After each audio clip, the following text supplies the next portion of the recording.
ஒரு மனிதன் கடவுள்கிட்ட 3 கேள்வி கேட்குறான். அது என்ன கேள்வி? அந்த கேள்விக்கு கடவுள் என்ன பதில் சொன்னாரு அப்படின்றத பார்க்கலாமா?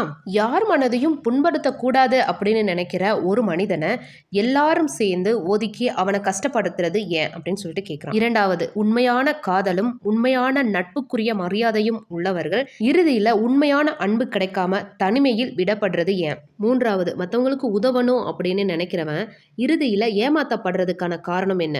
மற்றவங்களுக்கு துரோகம் பண்ணுறவன், அடுத்தவங்களோட வாழ்க்கையை கெடுக்கிறவன், அவனோட பணத்தை அபகரிக்கணும்னு நினைக்கிறவன் எப்படி காசு பணம் செல்வாக்கியத்தோட வாழ்கிறான்?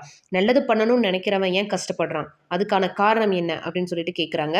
அதுக்கு கடவுள் சிரிச்சுக்கிட்டே சொன்னாராமா, இந்த பூமியில் நல்லவன் கெட்டவன் அப்படின்னு 2 குணங்கள் உடைய மனிதர்கள் வாழ்கிறாங்க.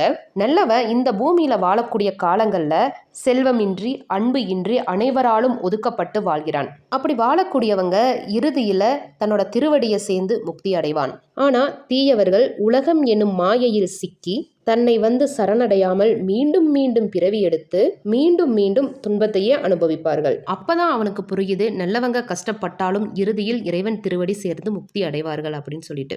இதை பத்தின உங்களோட கருத்து என்ன அப்படின்றத மறக்காம கமெண்ட் பண்ணுங்க. இந்த வீடியோக்கு ஒரு லைக் கொடுத்துருங்க.